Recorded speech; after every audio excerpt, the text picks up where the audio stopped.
I will be Prime Minister for all Australians. Kevin Rudd claims victory in one of the most extraordinary election triumphs in living memory, with the Howard government removed from power for a Labor government, a result which will fundamentally change the political landscape in Australia. By the time the polls closed at 6 o'clock local time in all the states and territories, more than 13 million Australians had been to the ballot boxes.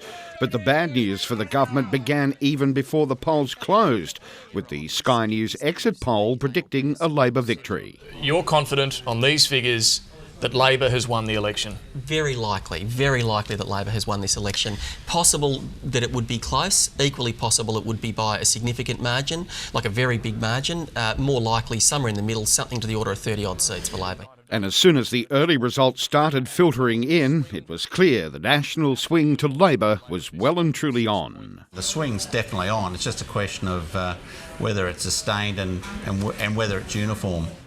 And Prime Minister John Howard soon found himself struggling in his own seat of Bennelong. Some figures from one of the largest booths that's traditionally more a Liberal-leaning booth. It's a booth of 2,000 votes, and John Howard has been beaten on the primary votes. Wow. The preferences haven't been distributed as yet, and the preferences, they reckon, are running about 2-1 in favour of Maxine McHugh. Even before early results came in from Queensland, it was clear the government was in deep trouble. I can count 12 before we start going to Queensland. Okay. But as I say, some aren't in the bag, but Bennelong, Braddon. Hang on, you're calling Bennelong, Bruce? Well, I'm saying very close.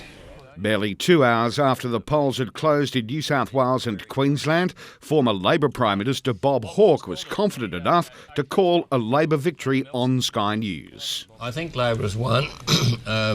It's a question by how much. I think they'll probably finish up winning 20-odd. So you think, about 20 seats. You think Labor has won? Yes. And that call was soon backed up by Sky News Labor strategist Bruce Hawker. I'm not calling that seat for Labor, but I think I'm calling the election for Labor now, Okay. David. It's about time you got on board. I can't see any prospect now of the government holding on if the swings that we're seeing in Queensland are going to carry through.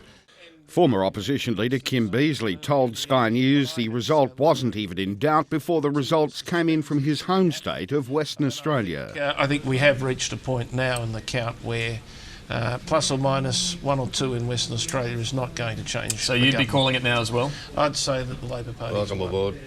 As Labor supporters' celebrations across the country began to kick into full gear, high-profile Labor candidate in Bennelong, Maxine McHugh, stopped short of claiming victory over Prime Minister John Howard. Bennelong is still on a knife edge. The result is not clear, but what a wonderful campaign this has been.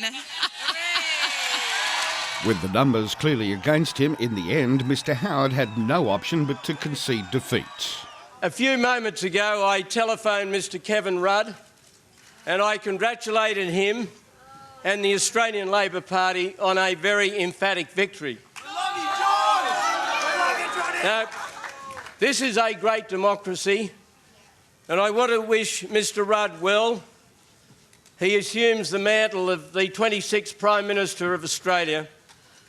And I want to say there is no prouder job in the world that anybody can occupy than being the Prime Minister of this country. Mr Howard reflected briefly before the party faithful on his 11.5 years in office and took full responsibility for the electoral loss.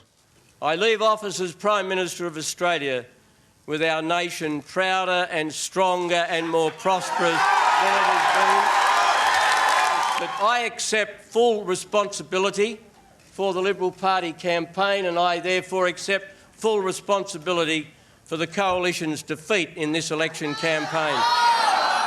And Mr Howard all but conceded defeat in his own seat and the end of his political career. And my friends, although it is still officially in doubt, it is very likely to be the case that I will no longer be the member for Bennelong. But whatever ultimately is the situation, I do want to thank the people of Bennelong who've done me the honour of electing me to represent them in the National Parliament for some 33 years. Soon after Mr Howard conceded defeat, the Prime Minister-elect arrived at his Brisbane headquarters to the tumultuous reception of the party faithful. In his acceptance speech, Mr Rudd was quick to thank Mr Howard for his contribution to Australian society. I want to acknowledge now for the entire Australian nation and publicly recognise Mr Howard's extensive contribution to public service in Australia. And the Prime Minister-elect described the result as a win for the future of Australia.